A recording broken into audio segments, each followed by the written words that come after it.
तो last class में मैंने जो आपको बताया कई सारे मैंने आपको पोल्यूटेंट बताए, तो उसमें मैंने अलग से कार्बन मोनोऑक्साइड बताया है। कार्बन मोनोऑक्साइड का मैंने इफेक्ट बताया कि ये जो है हाइपोक्सिया क्रिएट कराता है, ये हीमोग्लोबिन के साथ मिलके कार्बोक्सी हीमोग्लोबिन बनाता है, और ये कार्बोक्सी हीमोग्लोबिन जो कंपाउंड है स्टेबल कंपाउंड है। जबकि अगर उसके साथ हीमोग्लोबिन के साथ CO2 बाइंड करे तो बनता है कार्बामिनो हीमोग्लोबिन, तो वो स्टेबल नहीं है, वो टिश्यू पे जाके फिर टूटता है, सॉरी लंग्स लेवल पे जाके टूटता है। ये सब बात आपको रेस्पिरेटरी सिस्टम में भी बताएंगे। तो कुल मिला के हीमोग्लोबिन की बर्बादी हो जाती है CO से, तो CO हार्मफुल है, इससे हमारा रेस्पिरेटरी प्रॉब्लम होता है, ठीक है, एम्फाइसीमा सॉरी हाइपोक्सिया वगैरह। फिर मैंने आपको बताया था कई सारे हाइड्रोकार्बन, मैंने हाइड्रोकार्बन में 2 बताए, कुछ तो नेचुरल थे और कुछ मैन मेड थे, जैसे बेंजीन, 3,4 बेंजोपाइरीन, ये सब क्या है, ये सब नेचुरल नहीं है, ये सब नेचुरल पोल्यूटेंट नहीं है। ये जिस भी सोर्स से रिलीज हो रहे हैं, जैसे सिगरेट स्मोक में 3,4 बेंजोपाइरीन होता है, कई सारे गैसेस, कई सारे स्मोक में बेंजीन होता है, तो ये सब क्या वोलेटाइल हाइड्रोकार्बन है, और ये सब यूजुअली हम लोग को रेस्पिरेटरी ट्रैक्ट में प्रॉब्लम क्रिएट करता है। और 3,4 बेंजोपाइरीन तो सबसे खतरनाक है भाई साहब, कार्सिनोजेनिक प्रॉपर्टी रखता है।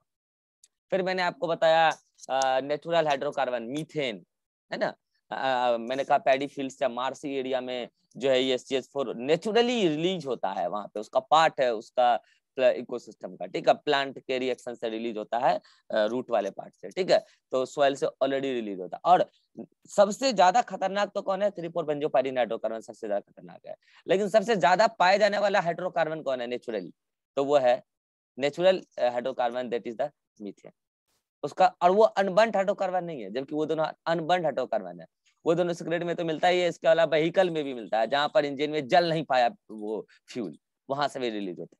लेकिन मीथेन कोई बर्निंग प्रोसेस में थोड़ी गया है, ये तो ऐसे ही है, पेडीफिल से आ रहा है, तो ये अनबर्न्ड हाइड्रोकार्बन है।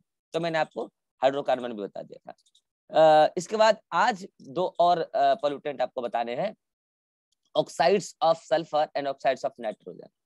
आपके सामने लिखा हुआ है, ऑक्साइड्स ऑफ नाइट्रोजन क्या क्या हो सकता है, NO हो सकता है, NO2 हो सकता है, NO3 हो सकता है, N2O हो सकता है। ज्यादा पॉपुलर ये तीनों है, ये तीनों, उसमें भी ज्यादा पॉपुलर ये दोनों है। तो ये सब क्या है, oxides of nitrogen. Oxides of sulphur कौन है, SO2।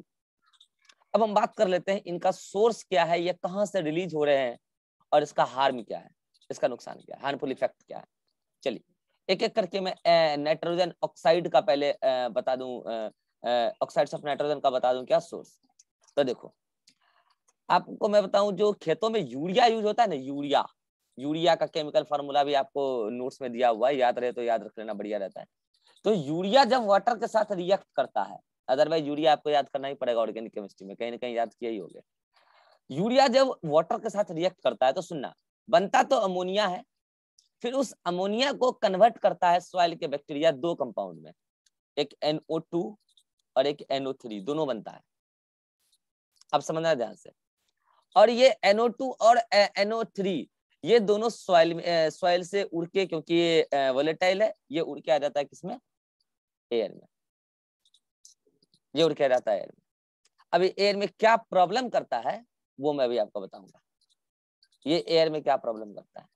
तो कुल मिला के मैं आपको ये बता रहा हूँ कि ये अभी मैं सोर्स बता रहा हूँ ना कि NO2 NO3 कहां से आया, तो ये यूरिया जो फर्टिलाइजर है, फर्टिलाइजर जब वाटर के साथ रिएक्ट किया तो एक्सेस यूरिया जब रहेगा और एक्सेस वाटर आप डालेंगे खेतों में, तो ज्यादा से ज्यादा NO2 और NO3 बनेगा, और इससे क्या नुकसान होगा सो अभी हम देखते हैं, रुक जाइए। नेक्स्ट सोर्स क्या है भैया, नेक्स्ट सोर्स है चिमनी व्हीकल। कल मैंने कहा था जो industrial chimney, industrial chimney vehicle क्या होता है, इंडस्ट्रियल चिमनी। तो कल मैंने कहा था कि जो इंडस्ट्री के चिमनीज वगैरह हैं उससे जो धुआं निकलता है उसमें NO2 भी होता है, SO2 भी होता है, तो उसमें भी NO2 है। फिर इसके अलावा जो व्हीकल है, व्हीकल का साइलेंसर, उससे क्या रिलीज हो रहा है, उससे NO भी रिलीज हो रहा है और उससे NO2 भी रिलीज हो रहा है, ज्यादा NO हो रहा है। तो ये डिफरेंट, अच्छा इसका सोर्स आपको मैं अभी नहीं बता रहा हूँ क्योंकि मोस्ट मतलब कि ज्यादा पाए जाने वाला पोल्यूटेंट नहीं, ठीक है। तो आपको ये जितने भी सोर्सेस बताए गए हैं ये सब किसी तरीके से एनवायरमेंट में आ गए और सभी के सभी प्राइमरी पोल्यूटेंट है ज्यादातर। तो बोलो कैसे? जैसे ये NO2 है, ये चिमनी व्हीकल से भी तो आ रहा है, तो चिमनी व्हीकल से आ रहा है तो NO2 प्राइमरी पोल्यूटेंट हो गया, डायरेक्टली आ रहा है। NO chimney sorry industrial chimney से आ रहा है तो ये क्या हो गया? प्राइमरी। ये व्हीकल से आ रहा है तो ये हो गया आपका प्राइमरी। तो अच्छा, अगर ऐसा कहे कि यूरिया और वाटर रिएक्ट कर रहा है और बन रहा है NO2, तो सुनना पहली बात, और NO3, तो NO2 और NO3 क्या है? तो सुनना, यूरिया और वाटर ये दोनों पोल्यूटेंट नहीं है, पहली बात। इन दोनों के रिएक्शन से NO2 बन रहा है, तो ऐसा नहीं कि यहाँ पे NO2 प्राइमरी सेकेंडरी होगा। हाँ, अगर ये दोनों पोल्यूटेंट होता तो प्राइमरी, दोनों प्राइमरी पोल्यूटेंट के मिलने से सेकेंडरी पोल्यूटेंट बनता, तो बोलते सेकेंडरी। यूरिया फर्टिलाइजर है और वो खेत के लिए सही चीज है, लेकिन उसका जब एक्सेस इस्तेमाल करते हैं तो नुकसान यूरिया से नहीं है, नुकसान यूरिया के बनने वाले कंपाउंड से। ठीक है, ये मैंने सोर्स बताया। नुकसान क्या है बच्चों? कई सारा नुकसान। NO2, NO ये सब मोस्टली हमें रेस्पिरेटरी ट्रैक्ट से रिलेटेड प्रॉब्लम कॉज कर रहे हैं। ठीक है, तो ऑक्साइड्स ऑफ नाइट्रोजन का एक तगड़ा नुकसान एक और है, क्या है कि एसिड रेन, जो भी हम पढ़ेंगे। नेक्स्ट, SO2 का नुकसान। SO2 क्या करता है? तो SO2 का सोर्स, पहली बात क्या है? तो SO2 का सोर्स कई सारा है, कई सारा सोर्स है, जिसमें से एक जो पॉपुलर सोर्स है वही चिमनी, इंडस्ट्रियल चिमनी। आपको मैं बताऊं, इंडस्ट्रियल चिमनी में NO2 और SO2 की तुलना में SO2 बहुत ज्यादा होता है। इवन SO2 का मेन सोर्स ही चिमनी, इंडस्ट्रियल चिमनी है। क्यों? क्योंकि उसमें कोल इंडस्ट्री बर्निंग होता है और कोल बर्निंग से SO2 रिलीज होता है। तो जो इंडस्ट्रियल चिमनी है, जो थर्मल पावर प्लांट की है, मैं आपको थर्मल पावर प्लांट का एक मैकेनिज्म बताता हूँ शॉर्ट में। थर्मल पावर प्लांट में क्या होता है, नीचे बड़ा सा भट्टी लगा होता है, ठीक है, भट्टी में कोयला डालते हैं और उसके ऊपर बड़ा सा चैम्बर लगा होता है जिसमें वाटर डलता है, कोल्ड वाटर का सप्लाई होता है उसमें, मतलब नॉर्मल वाटर का। तो वो वाटर आता है, नीचे से भट्टी रहता है जिसमें कोयला बर्निंग होता है और उस कोयला बर्निंग से धुआं निकलेगा तो धुआं का साइलेंसर निकला रहता है उधर ऊपर की तरफ, तो उससे SO2 और NO2 वगैरह निकल रहा है। और इसको, ये कोयले को जला के करते क्या है, इस कोयले को जला के इस वाटर को हॉट करते हैं। तो जब वाटर हॉट होता है उसके ऊपर लगा होता है टरबाइन, तो इस हॉट वाटर के वेपराइजेशन से वो टरबाइन घूमता है और उससे इलेक्ट्रिसिटी पैदा होता है। थर्मल पावर प्लांट में ऐसा होता है। तो थर्मल पावर, अब तो ये मैंने पुराना थर्मल पावर प्लांट का बताया, अब तो खैर चीजें अपडेट हो गई है। ठीक है, अब तो सोलर लाइट को भी यूटिलाइज करने लगा है थर्मल पावर प्लांट, नया नया अपडेट जो आ रहा है। ठीक है, तो ये अभी भी ये पुराना मैकेनिज्म अभी भी चल रहा है बिजली पैदा करने का। ठीक है, तो थर्मल पावर प्लांट में कोल बर्निंग से SO2 रिलीज हो रहा है और ये SO2 बड़ा काउज है पॉल्यूशन का। और मैं आपको बता दूं कि ये SO2 जो थर्मल पावर प्लांट से केवल रिलीज नहीं होता है, जिस भी इंडस्ट्रीज में कोल बर्निंग हो रहा है चिमनी में, सब जगह से रिलीज हो रहा है। मैंने थर्मल पावर प्लांट का आपको मैकेनिज्म इसलिए समझाया क्योंकि आपके मन में आता है कि थर्मल पावर प्लांट कैसे पॉल्यूशन कर रहा है। और आपको मैं एक बात और बता देता हूँ, थर्मल पावर प्लांट ना केवल एयर पोल्यूशन कर रहा है बल्कि सॉइल पोल्यूशन भी कर रहा है और बल्कि ये वाटर पोल्यूशन भी कर रहा है। कैसे? तो सुनना, थर्मल पावर प्लांट जब उससे SO2 निकला तो SO2 तो कहाँ चला गया? धुएं में। वहां पे वो करेगा, बनाएगा एसिड, एसिड रेन होगा। तो एसिड रेन जब होगा तो मिट्टियों में आएगा, मिट्टी की एसिडिटी बढ़ेगी, फर्टिलिटी घट जाएगी। जहां पर ये इंडस्ट्रीज होते हैं वहां के आसपास के खेत में SO2 इतना जाता है ऊपर कि SO2 डस्ट पार्टिकल वगैरह के साथ मिल मिल के नीचे गिरता है और खेतों की फर्टिलिटी घटा देता है, सॉइल पोल्यूशन। एयर में एसिड बन रहा है, एयर पोल्यूशन। उसके बाद ये जो गर्म पानी है, ये गर्म पानी फिर कहाँ जाएगा? आउटपुट तो इनपुट हुआ कोल्ड वाटर का, पानी गर्म हो गया, वेप वहां पे निकला, उसे टरबाइन घुमा लिया, बिजली पैदा हो गया। अभी गर्म पानी को क्या करें? तो ये गर्म पानी का आउटपुट होता है और वो बहा देते हैं नदियों में या बगल के पॉन्ड में। उससे क्या होता है? Water pollution. Thermal power plant तीनों टाइप के पोल्यूशन कर रहा है, इसीलिए दिन रात साइंटिस्ट इस बात में दिमाग लगा रहे हैं कि थर्मल पावर प्लांट को चलाने का दूसरा तरीका अपनाया जाए। तो ये पॉल्यूशन का SO2 एक बड़ा काउज है। SO2 से क्या नुकसान है? SO2 से एज सच हमें डायरेक्ट नुकसान तो नहीं है, लेकिन हमारे हिस्टोरिकल प्लेसेस को काफी नुकसान है। आप एंडी न्यूज में पढ़ते होंगे, ताजमहल पीली होती जा रही है, पढ़ रहे हैं? लाल किला उजला होता जा रहा है। इसका कारण SO2 और इसका कारण एक्चुअल में एसिड रेन है। ये उसमें भी मेन कंपोनेंट SO2। ये सब बायोकेमिकल रिएक्शन आप गूगल करके देख सकते हैं, आपके काम का नहीं है, मैं आपको बता दूं कि SO2 जब वाटर के साथ रिएक्ट करता है H2SO4 बनता है। वो H2SO4 जब गिरता है संगमरमर पर जो जिससे ताजमहल बना है, तो उससे रिएक्टिव कंपाउंड जो बनता है येलोइश कलर का, और इससे धीरे धीरे जो उसका सबस्ट्रेट है, जो रियल ताजमहल का प्रोडक्ट पार्ट है, वो धीरे धीरे प्रोडक्ट येलो कलर में बदलता जा रहा है। और लाल किला में इसका उल्टा हो रहा है कि उसमें जो रेड कंपोनेंट है लाल किला का, वो व्हाइट कंपोनेंट बना रहा है H2SO4 के साथ रिएक्ट करके। तो इस कदर हमारे हिस्टोरिकल प्लेस को नुकसान कर रहा है। तो क्या ये कोल बर्निंग से ही केवल SO2 रिलीज होता है? ना ना ना ना, ये और भी कई सारे इंडस्ट्रीज से रिलीज होता है। जैसे ये होता है ना ओर रिफाइनरीज, जहाँ की आप पढ़े होंगे इनऑर्गेनिक केमिस्ट्री में ओर और मिनरल्स में क्या अंतर है, ठीक है। तो जब हम पहाड़ों वहाड़ों से खोद खाद के लाते हैं, वो मिनरल्स नहीं होता, वो ओर ऑर होता है। तो जब उससे हमको मिनरल्स ऑब्स्ट्रक्ट करना होता है, तो उसकी एक इंडस्ट्रीज होती है रिफाइनरीज, और रिफाइनरीज कहते हैं। वहां पर भी SO2 ही रिलीज होता है। उनकी जो चिमनी वह है या उनकी जो पूरी सेटअप है, उसमें भी SO2 रिलीज होता है। तो इस कदर SO2 कई जगह से रिलीज हो रहा है। हाँ, ये सच बात है कि उसका, अच्छा और बता दूं कि NO2 और SO2 ये दोनों इससे भी रिलीज होता है, व्हीकल से। लेकिन व्हीकल में जो SO2 रिलीज होता है, वो डीजल वाले से रिलीज होता है, पेट्रोल वाले से नहीं होता। कान खोल कर सुन लेना, पेट्रोल वाले से रिलीज नहीं होता, डीजल वाले से होता है।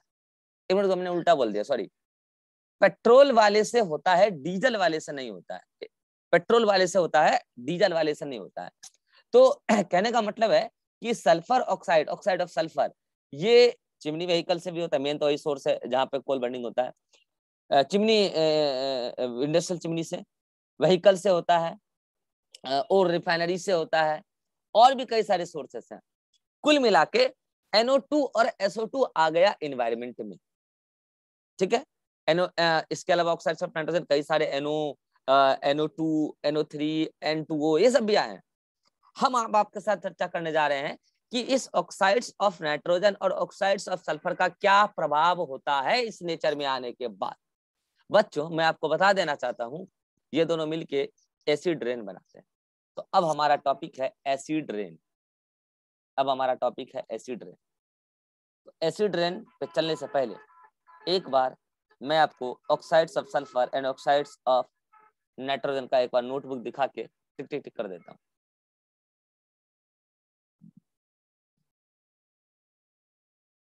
हाँ, ये देखो। तो ये सब तो कल मैं आपको बता ही चुका हूँ, न्यूमोकोनियोसिस वगैरह। एयर पोल्यूटेंट में कार्बन मोनोऑक्साइड हो चुकी है। मैंने भी कहा था कि सिटीज का मेन एयर पोल्यूटेंट वही है। अब आ जाइए, ये है oxides of nitrogen. Oxides of nitrogen में कई सारे ऑक्साइड्स बन सकते हैं, N2O, NO2, NO3, N2O, NO। जैसे ये देखो, ये क्या है, ये है आपका अमोनिया। अमोनिया का फार्मूला बीच में C+O बॉन्ड लिख देना, दोनों तरफ अमीन ग्रुप दे देना, तो ये अमोनिया हो जाता है, ठीक है। और इससे बनता है NO2 प्लस NO3 दोनों बनता है, ये याद रखना, NO3 भी बनता है। तो ये जो है, पहले तो बीच में बनता है अमोनिया, लेकिन फिर वो कन्वर्ट हो जाता है उसमें। ये कब बनता है? जब आप एक्सेस फर्टिलाइजर यूज करते हैं खेतों में, वो वाटर के साथ रिएक्ट करके वो बनाता है। तो देखो यहाँ पे मैंने NO2 का सोर्स बता दिया, मेनली NO2 बनता है इसलिए मैंने NO2 लिखा है, लेकिन NO3 भी बनता है। फिर जो ये इंडस्ट्रियल चिमनी होती है, ठीक है, वहां पर ये फर्टिलाइजर इंडस्ट्रीज क्यों लिखा है यार, इंडस्ट्रियल चिमनी लिखना चाहिए। तो ये कुछ भी, रुक गया एक मिनट, सही कर दूंगा, अब भी सही कर लो। इंडस्ट्रियल चिमनीज लिखा है।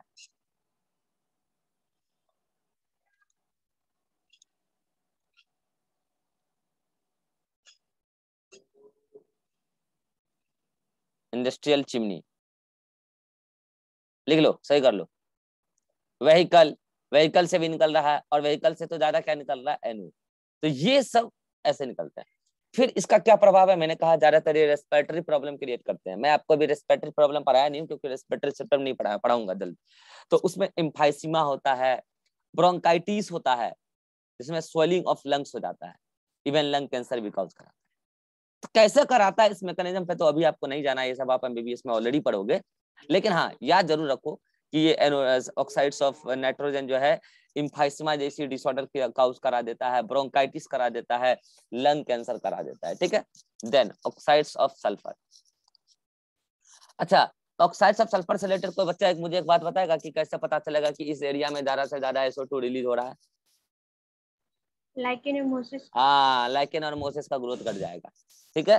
तो ये लाइकेन और मोसेस SO2 पोल्यूशन का इंडिकेटर है, ठीक है, ये बात ध्यान रखिएगा।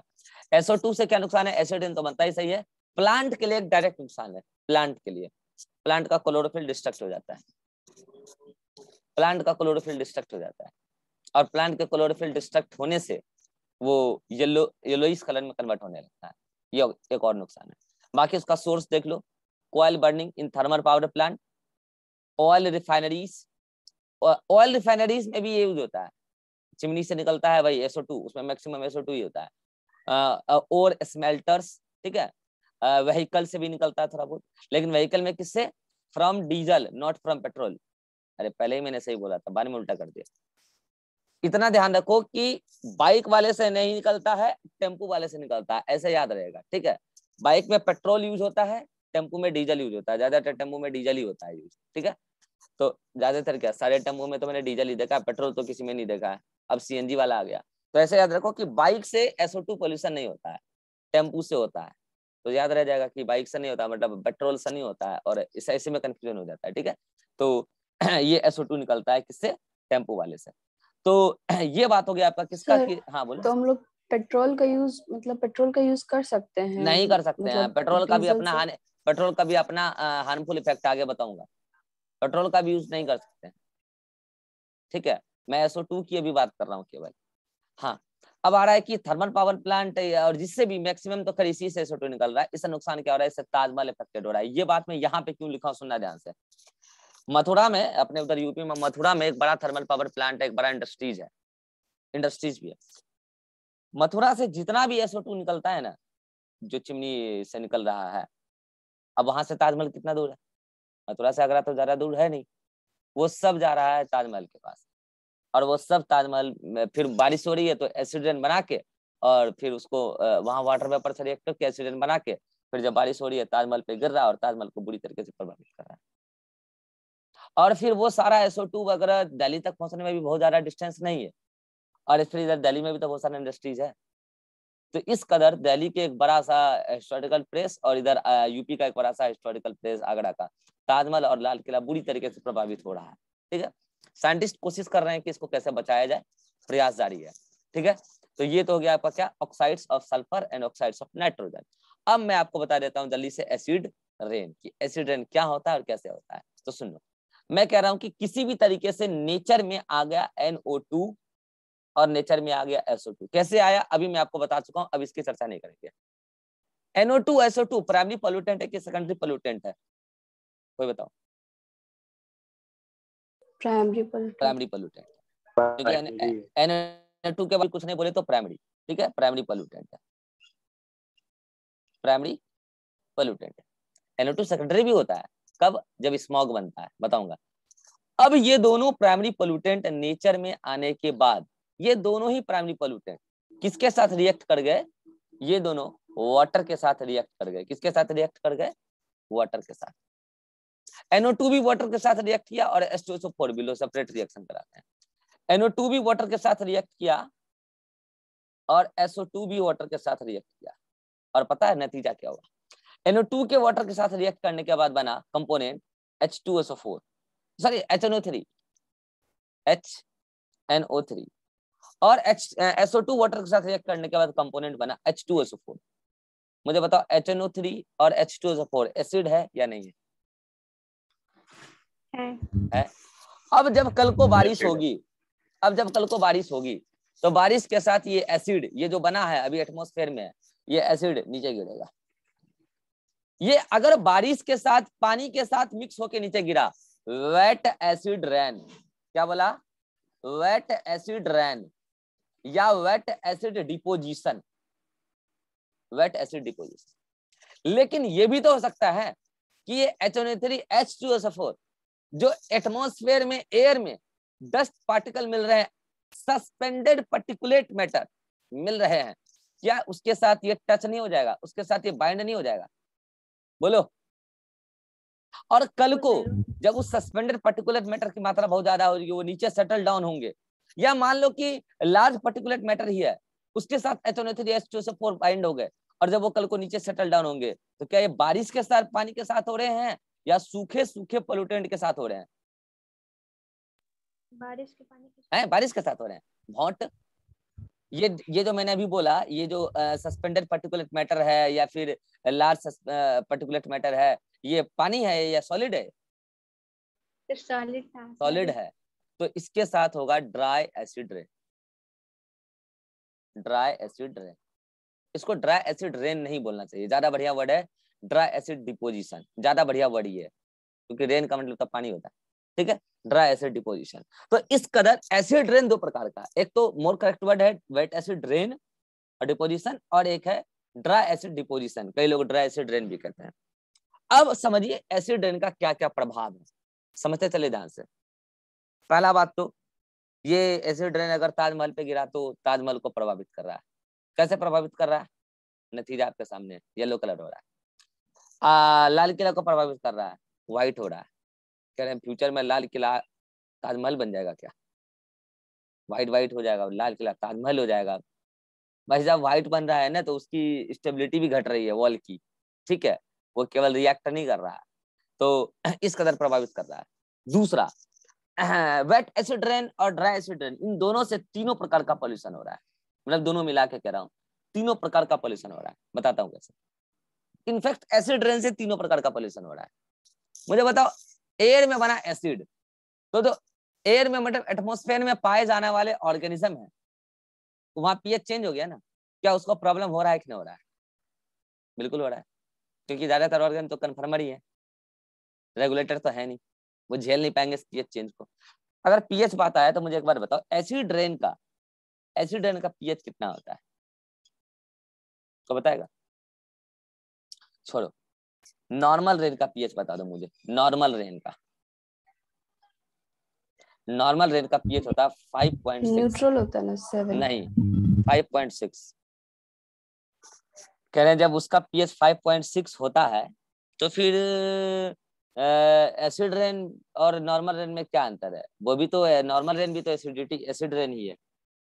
देखो 5.6 पीएच तक में कोई प्रॉब्लम नहीं है, 5.6 तक में कोई प्रॉब्लम नहीं है। नॉर्मल अच्छा कोई मैं बता, नॉर्मल रेन का जो है पीएच एसिडिक क्यों होता है? H2SO4 HNO3 नहीं है उसमें, पता है उसमें क्या? जो CO2 है ना, CO2 वाटर के साथ रिएक्ट करके कार्बोनिक एसिड बना रहा है। याद करो, कार्बन साइकिल में बता चुका हूँ, कार्बोनिक एसिड बना रहा है, और वो कार्बोनिक एसिड की वजह से नॉर्मल रेन का पीएच एसिडिक। लेकिन एसिड रेन नॉर्मल वाटर के साथ मिलकर एसिड और ज्यादा एसिड, और इसकी पीएच होती है लेस देन 5.6, मतलब हाईली एसिडिक। ऐसा नहीं, और ये हाईली एसिडिक पीएच जहां पे भी रहेगा वहां ऑर्गेन को डिस्टर्ब कर देगा, तो एटमॉस्फेयर वाले ऑर्गेन को डिस्टर्ब किया इसे। फिर वेट एसिड रेन होके खेतों में आया, हमारे सॉइल की फर्टिलिटी को घटा रहा है, क्योंकि सॉइल में ज्यादातर ऑर्गेनिज्म बहुत ज्यादा पीएच पे काम नहीं कर पाते हैं, अल्कलाइन पीएच पे काम करते हैं, माइक्रो ऑर्गेनिज्म तो खास करके। फिर प्लांट को भी नुकसान है, एसिडिटी हो जाएगा तो उससे प्लांट का डेथ हो सकता है। फिर ड्राई एसिड रेन हो रहा है तो सॉइल की फर्टिलिटी घट रही है, तो सॉइल पोल्यूशन। फिर ये पानी बह बह के ये जो एसिड रेन हो रहा है ये जा रहा है हमारे एक्वेटिक बॉडीज में, वहां पे जो ज्यादातर ऑर्गेनिज्म कन्फर्मर है इस पीएच चेंज को झेल नहीं पाएगा, एसिडिक पीएच को, मर जाएंगे। तो इस कदर ये एसिड रेन तीनों प्रकार के पॉल्यूशन काउज करा रहा है, चाहे वो एयर पॉल्यूशन हो, चाहे वाटर पॉल्यूशन हो, चाहे वो सॉइल पॉल्यूशन, तीनों प्रकार के पॉल्यूशन काउज करा रहा है। हाँ, अगर ड्राई एसिड रेन के बारे में पूछें तो dry acid rain mostly cause करा रहा है सॉइल पॉल्यूशन, क्योंकि वो पार्टिकल वगैरह ज्यादातर जहां कहाँ जाके गिर रहे हैं, सॉइल में, तो करा रहा है सॉइल पॉल्यूशन। और wet acid rain soil pollution भी करा रहा है, और wet acid rain water pollution भी करा रहा है, क्योंकि वो रेन है, रेन तो हर जगह गिरेगा। रेन ड्राई एसिड डिपोजिशन भी तो हर जगह हो सकता है, पानी में भी हो सकता है, नहीं ज्यादातर वो पानी के ऊपर जो क्या होता है कि जहाँ पे भी एक्वेटिक बॉडीज वगैरह होती है उसके ऊपर जो ज्यादातर इन्वायरमेंट कूल होता है, तो वो वहाँ पे सटल डाउन नहीं होता है इजिली। जो स्प्रेडेड पार्ट होता है सॉइल के एरिया में होता है, टर्स्टियल इलाके में ज्यादा होता है। तो कुल मिला के ओवरऑल अगर हम बात करें तो एसिड रेन तीनों प्रकार के पॉल्यूशन करा रहा है, this is all about acid rain. इतना ही आपको एसिड रेन के बारे में जानना है और इतना इन्फॉर्मेशन सफिशिएंट है, ठीक है। हाँ तो अच्छा, SO2 अगर मेनली पूछा जाए किससे रिलीज हो रहा है, तो आप मेनली बताएंगे ऑयल रिफाइनरीज से। ये क्वेश्चन आ चुका है, ऑयल रिफाइनरीज से। अभी देख लो रिएक्शन मैंने यहाँ कराया, ठीक है। फिर वेट एसिड रेन हो रहा है, फिर देख लो वेट एसिड रेन और ड्राई एसिड रेन तीनों का परिभाषा मैंने लिख दिया कि जब लिक्विड वाटर के साथ लिक्विड फॉर्म में एसिड नीचे आए, चाहे वो रेन के वाटर के साथ आए या फॉग और स्मॉग के साथ ये रिएक्ट करके आ जाए, तो वो सब क्या है, आपका वेट एसिड रेन है। ड्राई एसिड रेन जो सस्पेंडेड पर्टिकुलर मैटर है, ज्यादातर उसी के साथ नीचे गिरता है in the form of dust, तो वो क्या है, ड्राई एसिड रेन है, ठीक है। कुल मिला के ये सब नीचे आके हर प्रकार के पोल्यूशन काउज करेगा, चाहे वो सॉइल पोल्यूशन हो, वाटर पोल्यूशन हो, एयर पोल्यूशन हो। भाई एसिड एयर में बना उसका तो पीएच ऐसे ही चेंज हो गया। वाटर पोल्यूशन कैसे होगा, वेट एसिड रेन से, इसमें एसिडिटी बढ़ गया वाटर पानी में। अच्छा, इससे एक फिनोमिना होता है यूट्रोफिकेशन, जो हम आगे पढ़ाएंगे, याद रखो फिलहाल कि वाटर पोल्यूशन जब भी होता है तो यूट्रोफिकेशन होने लगता है, ठीक है। सॉइल पोल्यूशन कैसा होता है, ड्राई एसिड रेन, ये सॉइल को एसिडिक बना रहा है। बाकी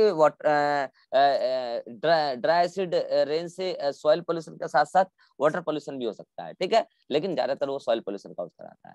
इसके अलावा वेट एसिड रेन से ज्यादातर वाटर पोल्यूशन होता है, इसके अलावा वो सॉइल पोल्यूशन भी काउज करा सकता है। तो ये सब इफेक्ट है। अच्छा, ये तो हुआ क्या कि soil pollution, water pollution, air pollution कराता है, लेकिन कैसे, तो देखो यहाँ पे मैंने सब कुछ डायग्रामेटिकली दिखा रखा है कि ये पानी में गिरा तो पानी एसिडिक हो गया, पॉन्ड हो या लेक हो। अब बताओ, लेक का स्पेलिंग भी गलत लिखा हुआ है,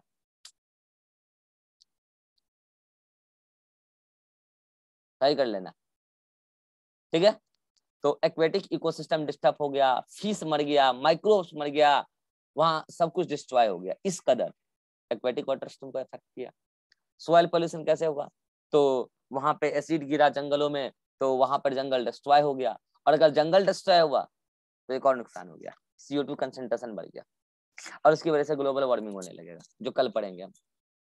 इसके अलावा हमारे हिस्टोरिकल प्लेस को नुकसान हो रहा है, ताजमहल और रेड फोर्ट, उसमें येलो येलो कलर का कंपाउंड बन रहा है ताजमहल में, और लाल किला में व्हाइट कलर का, इसको बोलते हैं स्टोन लेप्रेसी। क्या बोलते हैं इसको, स्टोन लेप्रेसी। आज का एग्जाम में ध्यान रखना कि एसिड रेन से हिस्टोरिकल प्लेस में इफेक्ट हो रहा है, इस इफेक्ट को क्या कहते हैं, स्टोन लेप्रेसी। तो ये this is all about acid rain, आप यहाँ तक जल्दी से पढ़ लो। अच्छा, इसके बाद पीएच देख लो, मैंने बता दिया। अच्छा, एक बात सुनना, एसिड रेन में H2SO4 और HNO3 दोनों मिलता है, लेकिन ज्यादा कौन मिलता है, ज्यादा H2SO4 मिलता है।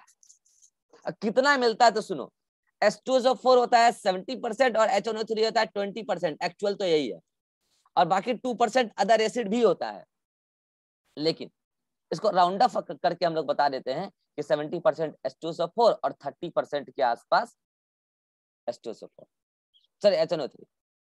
अगर मोर करेक्ट ऑप्शन चूज करना हो तो this is more correct option, 70% H2SO4, 28% HNO3 and 2% other acid. और अगर ये ऑप्शन में ना मिले तब बता देना कि 70% H2SO4 और 30% HNO3, ठीक है। बाकी एसिडिटी मैंने बता ही दिया कि 5.6 से कम होता है, जो कि बहुत ही खतरनाक है, ठीक है। और इफेक्ट मैंने बता ही दिया कि क्या क्या इफेक्ट होता है, हिस्टोरिकल प्लेस वगैरह बर्बाद करता है। नाउ मैं आपको यहाँ पे 2 रिएक्शन लिख के बताया हूँ, ये आपको याद रखने की जरूरत नहीं है, मैंने जस्ट फॉर इंफॉर्मेशन बताया, ठीक है। कि NO2, मैंने आपको बोला था कि NO2 सेकेंडरी पोल्यूटेंट भी होता है, कैसे, तो वही रिएक्शन मैं यहाँ पे दिखाया हूँ। NO जो व्हीकल से रिलीज होता है, जो कि एक प्रकार का प्राइमरी पोल्यूटेंट है, ये NO नेसेंट ऑक्सीजन के साथ रिएक्ट करता है।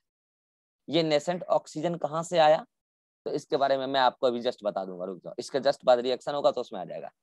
NO रिएक्ट किया नेसेंट ऑक्सीजन के साथ, बना NO2। ये NO2 फिर टूटता है, पहले तो NO2 फिर एक और नेसेंट ऑक्सीजन के साथ रिएक्ट करता है, तब बनता है NO3 या N2O या NO3, कुछ भी बन सकता है, ये सब सेकेंडरी पोल्यूटेंट है। अब ये NO3 रिएक्ट करता है, NO3 रिएक्ट करके बनाता है, NO3 या NO2 रिएक्ट करके बनाता है N2O5, वो भी सेकेंडरी पोल्यूटेंट है। और फिर N2O5 वाटर के साथ रिएक्ट करके बनाता है 2 मॉलिक्यूल HNO3। कुल मिला के मैंने आपको ये बताया कि HNO3 का फॉर्मेशन कैसे होता है। मैंने आपको बोला ना कि NO2 से रिएक्शन होता है तो बनता है HNO3, तो ये NO2 एक्चुअल में नेसेंट ऑक्सीजन से रिएक्ट करता है वाटर के फॉर्मेशन के साथ। मैंने और स्टेप रिएक्शन उड़ा दिया यहाँ पे। और तब जाके बनता है NO3 और NO2, और ये दोनों रिएक्ट करके N2O5 बनाता है। N2O5 फिर वाटर के साथ रिएक्ट करता है तो बनता है HNO3। ऐसे इधर इसका भी है। SO2 रिएक्ट करता है नेसेंट ऑक्सीजन के साथ तो बनता है SO3। SO3 फॉग के साथ रिएक्ट कर जाता है तो बनता है H2SO4। ये रिएक्शन आपको याद नहीं रखना है, मैंने आपको जस्ट फॉर इंफॉर्मेशन दिया है। इसको काट देना, क्योंकि इसमें मैंने कई सारे स्टेप उड़ा भी दिया है, क्योंकि आपके काम का नहीं है। ठीक है, तो this is all about acid rain. अगले मीटिंग में भी हम पढ़ेंगे आपके साथ स्मॉग फॉर्मेशन। अगर एसिड रेन में आपको किसी को कोई डाउट है तो आप पूछ सकते हैं। हाँ विवेक,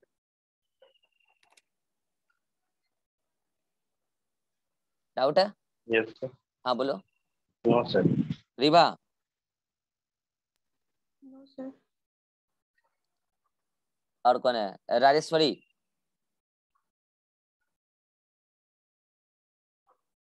राजेश्वरी। No sir. चलिए मिलते हैं अगले मीटिंग में, यहाँ तक पढ़ लीजिए।